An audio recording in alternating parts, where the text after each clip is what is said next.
नमस्कार दोस्तों, मैं हूं आपका होस्ट जयवीर सहरावत और आपका अपने YouTube channel Hemant tour care में हार्दिक स्वागत करता हूं। दोस्तों, आज का एक और नया वीडियो शुरू करते हैं। दोस्तों, हमने कल और आज सुबह बाबा बैद्यनाथ धाम ज्योतिर्लिंग मंदिर में दर्शन किए और सुबह लगभग 7 बजे अपनी गाड़ी से 250 किलोमीटर चलकर 5.5 घंटे में बोध गया पहुँच गए। जब तक होटल चेक इन करें, थोड़ा बोध गया के बारे में बातें कर लेते हैं। बिहार की राजधानी पटना के दक्षिण पूर्व में लगभग 101 किलोमीटर दूर मौजूद बोध गया जिले से सटा एक छोटा सा शहर है। बोध गया में बोधि पेड़ के नीचे बैठकर भगवान गौतम बुद्ध को तपस्या के बाद ज्ञान की प्राप्ति हुई थी। तभी से यह जगह बौद्ध धर्म के अनुयायियों के लिए अत्यंत महत्वपूर्ण है। वर्ष 2002 में यूनेस्को द्वारा इस शहर को विश्व विरासत स्थल घोषित किया गया था। लगभग 528 ईसा पूर्व के बैसाख में, यानी कहें तो अप्रैल मई महीने में, कपिलवस्तु के राजकुमार गौतम ने सत्य की खोज में घर को त्याग दिया था। गौतम ज्ञान की खोज में निरंजना नदी के तट पर बसे एक छोटे से गांव उरुवेला आ गए। वह इसी गांव में एक पीपल के पेड़ के नीचे ध्यान साधना करने लगे। एक दिन जब ध्यान में लीन थे कि गांव की एक लड़की सुजाता उनके लिए एक कटोरा खीर और शहद लेकर आई। इस भोजन को करने के बाद गौतम पुण्य ध्यान में लीन हो गए। इसके कुछ दिन बाद ही उनके अज्ञान के बादल छट गए और उन्हें ज्ञान की प्राप्ति हुई। अब वह राजकुमार सिद्धार्थ या तपस्वी गौतम नहीं थे, बल्कि बुद्ध थे। बुद्ध जिन्हें सारी दुनिया को ज्ञान प्रदान करना था। ज्ञान प्राप्ति के बाद वह अगले 7 सप्ताह तक उरुवेला के नज़दीक ही रहे और चिंतन मनन किया। इसके बाद बुद्ध वाराणसी के निकट सारनाथ गए, जहां उन्होंने अपने ज्ञान प्राप्ति की घोषणा की। बुद्ध कुछ महीने बाद उरुवेला लौट आए। यहाँ उनके 5 मित्र अपने अनुयायियों के साथ उनसे मिलने आए और उनसे दीक्षित होने की प्रार्थना की। इन लोगों को दीक्षित करने के बाद बुद्ध राजगीर चले गए। बुद्ध के उरुवेला वापस लौटने का कोई प्रमाण नहीं मिलता। दूसरी शताब्दी ईसा पूर्व के बाद उरुवेला का नाम इतिहास के पन्नों में खो जाता है। इसके बाद यह गांव संबोधि, वैजरसना या महाबोधि नाम से जाना जाने लगा। बोध गया शब्द का उल्लेख 18वीं शताब्दी से मिलने लगता है। विश्वास किया जाता है कि महाबोधि मंदिर में स्थापित बुद्ध की मूर्ति संबंध समवय बुद्ध से है। कहा जाता है कि जब इस मंदिर का निर्माण किया जा रहा था, इसमें बुद्ध की मूर्ति स्थापित करने का भी निर्णय लिया गया था, लेकिन लंबे समय तक किसी ऐसे शिल्पकार को खोजा नहीं जा सका जो बुद्ध की आकर्षक मूर्ति बना सके। सहसा एक दिन एक व्यक्ति आया और उसे मूर्ति बनाने की इच्छा जाहिर की, लेकिन इसके लिए उसने कुछ शर्त भी रखी। उनकी शर्त थी कि उसे पत्थर का एक स्तंभ और एक लैंप दिया जाए। उसकी एक और शर्त यह भी थी कि इसके लिए उन्हें 6 महीने का समय दिया जाए। समय से पहले कोई मंदिर का दरवाजा ना खोले। मूर्तिकार की सभी शर्तें मान ली गई, लेकिन उतावले ग्रामवासियों ने तय समय से 4 दिन पहले ही मंदिर का दरवाजा खोल दिया। मंदिर के अंदर एक बहुत सुंदर मूर्ति थी, जिसका हर अंग आकर्षक था सिवाय छाती के। मूर्ति का छाती वाला भाग अभी पूर्ण रूप से तराशा नहीं गया था। कुछ समय बाद एक बौद्ध भिक्षुक मंदिर के अंदर रहने लगा। एक बार बुद्ध उनके सपने में आए और बोले, उन्होंने ही मूर्ति का निर्माण किया था। भगवान बुद्ध की यह मूर्ति बौद्ध जगत में सर्वाधिक प्रतिष्ठा प्राप्त मूर्ति है। नालंदा और विक्रमशिला के मंदिरों में भी इसी मूर्ति की कॉपी को स्थापित किया गया है। दोस्तों, बातों ही बातों में हम होटल पहुंच गए, जो हमने पहले से बुक किया था, चेक इन किया, तथा उसके बाद हम बौद्ध मठों को देखने जाएंगे जो नज़दीक ही है।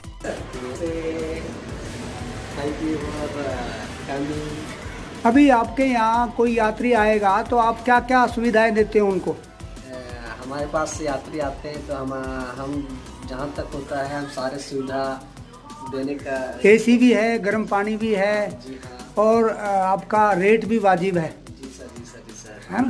जी सर। और आपके आसपास सभी मंदिर हैं जो वॉकिंग डिस्टेंस पे है। Yes sir, yes sir, yes sir. और सारा सुविधा। कोई अगर हमारे YouTube channel Hemant tour care के नाम से आएगा तो उसको आप 10% लेस भी कर दोगे। Yes yes, sure sure. आप इनके फ़ोन नंबर पे कॉल करके बुक कर सकते हो। आपके पास कितने रूम हैं? हमारे पास अभी सर 22 कमरे हैं सर। उनमें सारे डीलक्स भी है, नॉर्मल भी है, सभी तरह के हैं। यस सर, यस सर, सभी तरह का है sir. Very good, thank you sir. चलो बड़ा अच्छा लगा, हमें एक रात रुके यहाँ। यस सर, आपका बिहेव बड़ा अच्छा था। Thank you sir. मुझे आशा है कि आप फिर दोबारा आएंगे और मैं भी कोशिश करूँगा कि इससे और अच्छा सरप्राइज दूँ।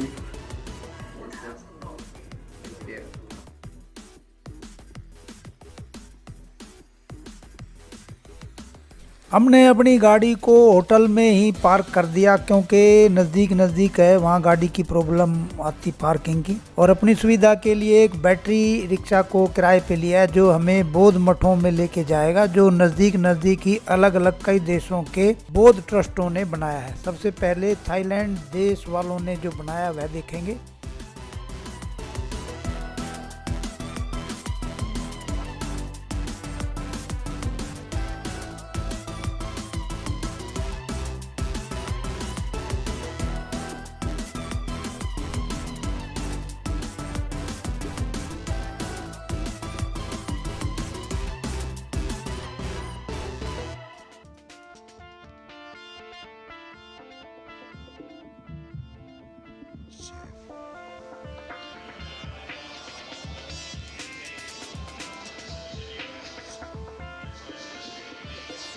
ये बौद्ध मठ और स्टैचू महाराष्ट्र के बौद्ध ट्रस्टियों ने बनाया हुआ है।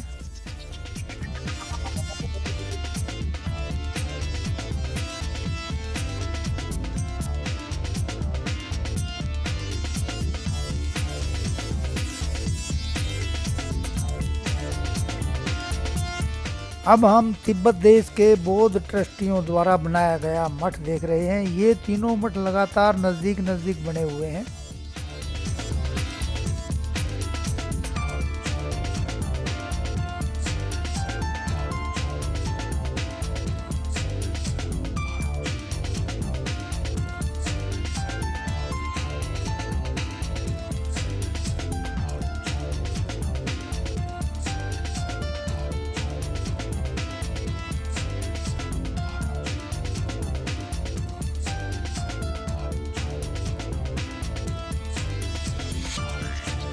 तिब्बत मठ देखने के बाद अब हम जापान के बौद्ध ट्रस्टियों द्वारा बनाए गए मठ व बौद्ध मूर्ति को देखने के लिए आ गए। ये दोनों चीज़ें काफ़ी विशाल एरिया में बनाई हुई है। यहाँ मंदिर व बौद्ध स्टैचू बनाया गया है। पार्क में भगवान बुद्ध प्रतिमा भी मौजूद है और स्टैचू के अलावा भी बहुत सी छोटी मूर्तियाँ भी बनाई गई है जो देखने में काफ़ी सुंदर लगती हैं। विशालकाय बुद्ध प्रतिमा बौद्ध तीर्थ और पर्यटनों में से एक बोध गया बिहार भारत में मौजूद है। इस मूर्ति को ध्यान मुद्रा में बनाया गया है जिसकी ऊंचाई 25 मीटर यानी लगभग 82 फीट है और ये खुली हवा में बनाई हुई है तथा पार्क एरिया में बनाई हुई है। इसके आसपास काफ़ी पेड़ भी लगाए गए हैं।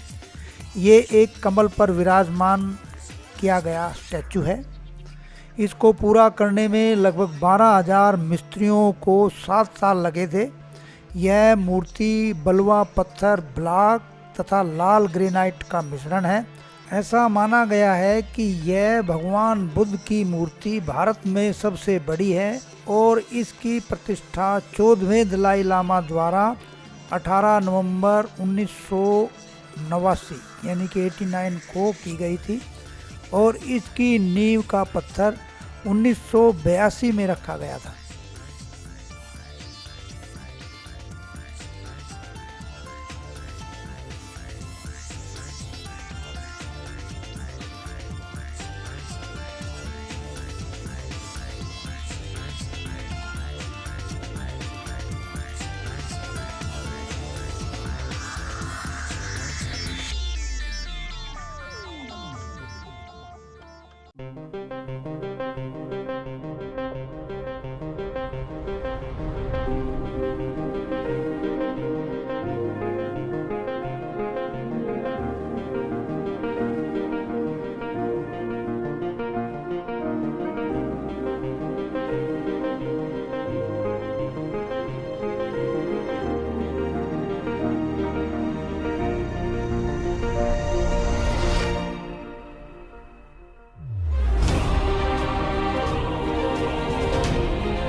दोस्तों, अलग अलग देशों के बौद्ध मोनेस्ट्री देखने के बाद हमने रिक्शे वाले को फ्री कर दिया, क्योंकि अब महाबोधि मेन मंदिर देखने की बारी आ गई है।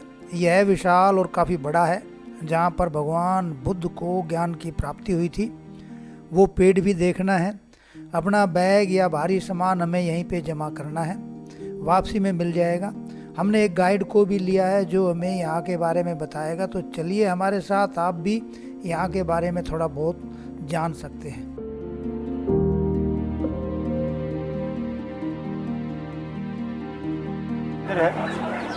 ये बड़ा मंदिर का नाम है महाबोधि मंदिर। इसकी जो ऊंचाई है सर 180 फीट है, मीटर से 52 मीटर है, 52 मीटर है। ये टेम्पल का निर्माण राजा अशोक द्वारा 3rd सेंचुरी BC में कराया गया, 2300 वर्ष पहले। ऊपर का जो सोना देखेंगे 290 किलो है, और थाईलैंड का राजा 2013 में 12 नवंबर को दिया था, आज से 9 साल पहले, 290 किलो। बुद्ध का टाइम में टेम्पल नहीं था, बुद्ध का टाइम में जंगल था जिसका नाम था ओरोवेला जंगल। बुद्धा 6th सेंचुरी BC में आया था, 2600 वर्ष पहले। कलिंगा एक लड़ाई हुआ था, तभी राजा अशोक कन्वर्ट हुआ बुद्धिज्म में और टेम्पल आके बनाया। उस समय मूर्ति का पूजा नहीं हुआ करता था, स्तूपा का पूजा हुआ करता था। तो ये जो छोटे बड़े स्तूप देख रहे हैं 485 स्तूप है। पहले जिसको भी मनोकामना पूर्ण होता था एक मनौती स्तूपा बनाते थे, उस समय मूर्ति का पूजा नहीं हुआ करता था। तो इस तरह का 450 स्तूप है। टेम्पल का बैक साइड बोधि ट्री है, जहाँ पे ज्ञान प्राप्ति हुआ, लेकिन ज्ञान प्राप्ति करने के बाद बुद्धा इधर में 7 हफ्ता बिताया, 49 डेज बिताया। ये एक छोटा पिलर है सर, जहाँ पे बुद्धा ज्ञान प्राप्ति करने के बाद 5वां हफ्ता मेडिटेट किया था। यहाँ पे एक बनियन ट्री हुआ करता था, बरगद का पेड़। तो यहाँ पे कुछ बच्चों को प्रश्न का उत्तर दिया बुद्ध ने कि कोई भी मनुष्य जन्म से महान नहीं होता, कर्म से महान होता है। Not by birth, Karma is the great. जो बनियन ट्री था वो आंधी तूफान से गिर गया, इसलिए राजा अशोक द्वारा छोटा पिलर का निर्माण किया। अभी छोटा हफ्ता पहले ये स्तूप है, बोधा स्तूप, जिसका भी जिक्र कर रहे थे।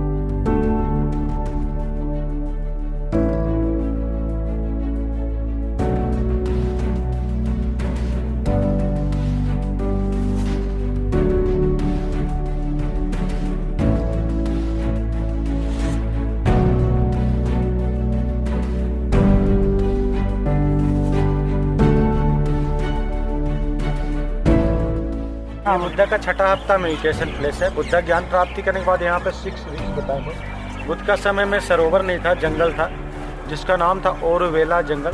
तो यहाँ पे अचानक आंधी वर्षा तूफान आ गई, तभी इनको नागवंशी राजा ने आकर रक्षा किया, नागराज ने आकर रक्षा किया। तो इस जगह का नाम है मुचलिंद सरोवर। मुचलिंद एक पाली वर्ड होता है, मूछ वाला नागराज था। उसी तरह का स्टैचू बना देगा। जो स्टैचू देख रहे हैं वो 1984 में दिया गया, और तालाब वगैरह 1883 में ब्रिटिश ने बनवाया। इसकी गहराई 10 से 12 फीट है, इसमें कैट फिश होती है।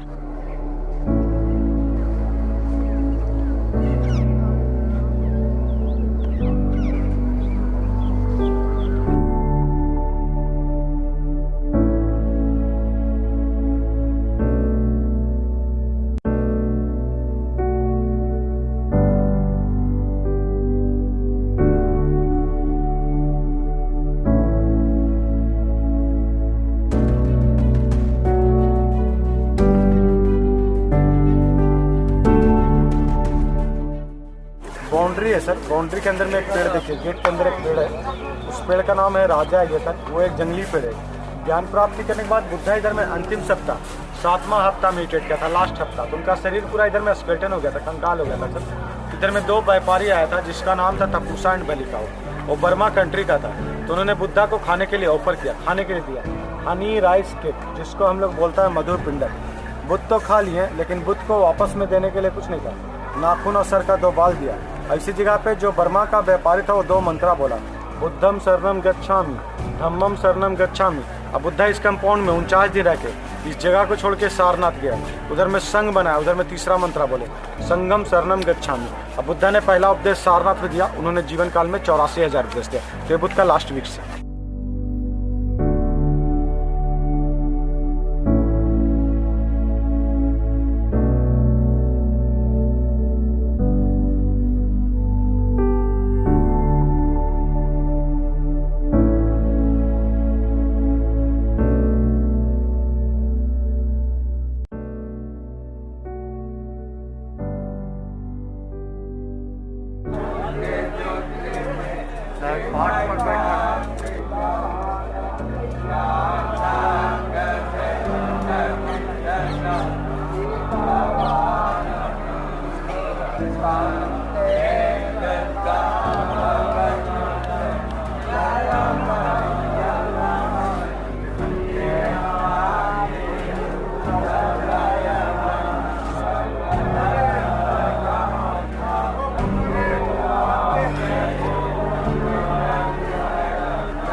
इसी पेड़ के नीचे बुद्धा को ज्ञान को प्राप्ति 528 BC बैसाख पूर्णिमा के दिन हुआ था, इसलिए उसको बुद्धा पूर्णिमा बोलते हैं। लेकिन ये जो पेड़ देख रहे हैं, ये चौथी वंशज का पेड़ है, 145 साल पुराना है। पहला पेड़ राजा अशोक सम्राट की पत्नी ने कटवाया था, पुनः वहीं से आया। दूसरा पेड़ राजा शशांक कटाया, पुनः वहीं से आया।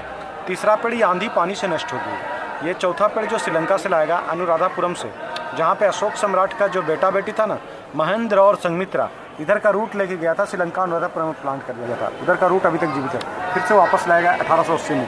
तो 140 साल पुराना, लगभग 145 साल पुराना। यहाँ पे बुद्धा का पैर का चिन्ह जो कल्पना है।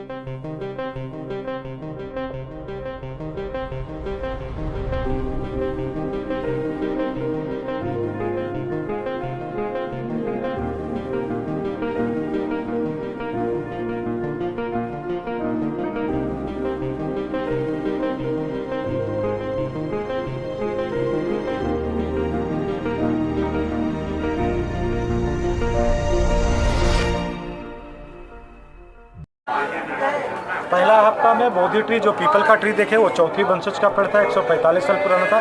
वहीं पे राजकुमार सिद्धार्थ से सिद्धार्थ गौतम बुद्ध बने। ज्ञान प्राप्ति करने के बाद दूसरा हफ्ता पेड़ के पीछे एक छोटा सा टेम्पल है, behind the tree one temple. उधर में बुद्ध सेकंड वीक्स बिताया। उस प्लेस का नाम है अनिमेष लोचन। लोचन का मतलब आँख होता है, अनिमेष का मतलब आप अलग। उधर से बुद्धा खड़ा होकर 7 दिन लगातार बोधि ट्री को आप अलग दृष्टि से देखते रहा। ये जो छोटे छोटे पत्थर देख रहे हैं सर, यहाँ पे बुद्धा तीसरा हफ्ता मेडिटेट किया। इस जगह का नाम है चंक्रमन। चंक्रमन एक पाली वर्ड होती है, आने जाने के क्रम में, टहलने के क्रम में। जब यहाँ पे बुद्ध इस तरह का वॉक करते थे ना, चल के बिताते थे, लाइक दिस वॉकिंग, तो came the footprints lotus flower, कमल का फूल आता था। कमल का फूल तो नहीं रह सकता था, इसलिए छोटा छोटा पत्थर बनाया गया राजा अशोक द्वारा। लेकिन इसका रिप्लिका फिर ब्रिटिश ने ऊपर बनवा दिया। ये 145 साल जो फूलों से सजा हुआ। ये जो स्टैचू देख रहे हैं, इसी तरह का स्टैचू उस पेड़ के पास है जहाँ पे बुद्धा चौथा हफ्ता मेडिटेट किया। उस जगह का नाम है रतनगढ़। जब ज्ञान प्राप्ति करने के बाद बुद्धा चौथी हफ्ता मेडिटेट कर रहे थे, तो गहरी मेडिटेट में थे, डीप मेडिटेट में रहे। उनके शरीर से, बॉडी से 5 कलर निकला, 5 प्रकाश, जिसको बोल blue, yellow, red, white, orange.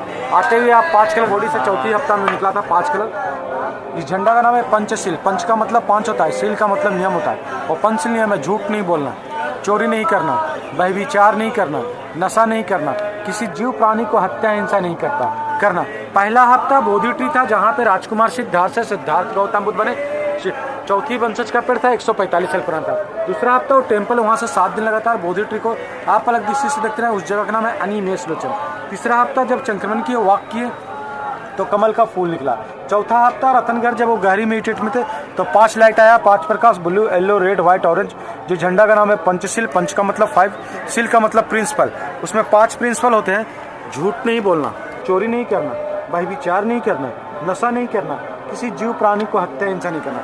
5वां हफ्ता एक बनियन ट्री के नीचे बुद्ध बोले, कोई भी मनुष्य जन्म से महान नहीं होता है, कर्म से महान होता है। छठा, आप लोग सरोवर देखे जो अचानक आंधी वर्षा तूफान आया, तभी नागवंशी राजा ने आकर अच्छा किया, उस जगह का नाम है मुचलिंद सरोवर। और 7वां राजा तंत्री, जहाँ पे 2 व्यापारी आए थे, 2 मर्चेंट्स आए थे, तपूसा एंड बलिका। उन्होंने बुद्धा को खाने के लिए ऑफर किया, हनी, राइस केक, मधु पिंडक। बुद्धा खाया, बुद्ध को वापस में देने के लिए कुछ नहीं था, नाखून और सर का 2 बाल दिया और 2 मंत्रा बोले, बुद्धम शरणम गच्छामि, धम्मम शरणम गच्छामि।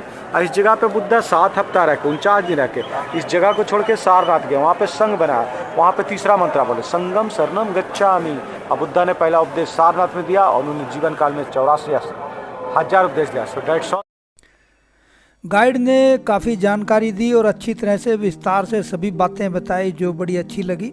अब गाइड का काम ख़त्म हो गया था, वह अपनी फ़ीस लेके चला गया। उसके बाद भी हमने मेन मंदिर के सामने काफ़ी भीड़ थी दर्शन वगैरह के लिए, वहाँ की वीडियो बनाई तथा मंदिर के बैक साइड में भी काफ़ी अच्छी रौनक देखी। रात को काफ़ी अच्छी लाइटिंग कर रखी थी।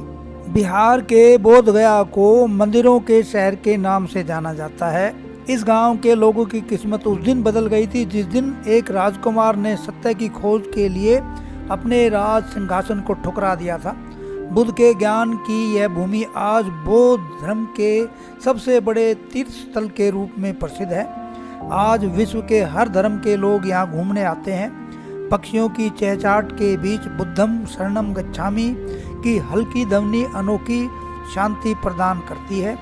यहाँ का सबसे प्रसिद्ध मंदिर महाबोधि मंदिर है और विभिन्न धर्म तथा संप्रदाय के व्यक्ति इस मंदिर में आध्यात्मिक शांति की तलाश में आते हैं। इस मंदिर को यूनेस्को ने 2002 में वर्ल्ड हेरिटेज साइट घोषित किया था। बुद्ध के ज्ञान प्राप्ति के 250 साल बाद राजा अशोक बोध गया आए। माना जाता है कि उन्होंने महाबोधि मंदिर का निर्माण कराया। कुछ इतिहासकारों का मानना है कि 15वीं शताब्दी में इस मंदिर का निर्माण कराया गया या उसकी मरम्मत कराई गई। हिंदुस्तान में बौद्ध धर्म के पतन के साथ साथ इस मंदिर को लोग भूल गए थे और ये मंदिर धूल और मिट्टी में दब गया था। 19वीं सदी में अलेक्जेंडर कनिंघम ने इस मंदिर की मरम्मत कराई। 1883 में उन्होंने इस जगह की खुदाई की और काफ़ी मरम्मत के बाद बोध गया को अपने पुराने शानदार अवस्था में लाया गया। जो अब आप और हम देख रहे हैं इसी मंदिर का इतिहास है।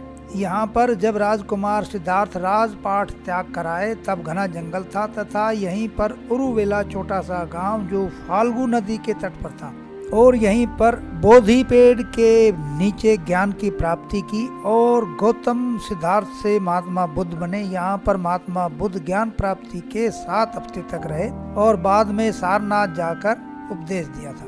इतिहास में बोध गया के महाबोधि मंदिर को कई बार नुकसान पहुँचाया गया।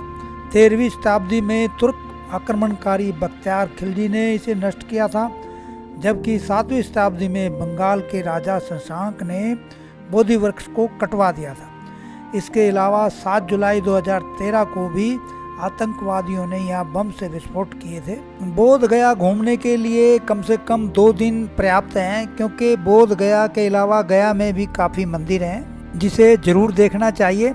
इसके अलावा एक दिन आपको चाहिए नालंदा देखने के लिए जो राजगीर से 13 किलोमीटर की दूरी पर है। प्राचीन काल में यहाँ विश्व प्रसिद्ध नालंदा विश्वविद्यालय स्थापित था जिसके अवशेष अब दिखाए जाते हैं।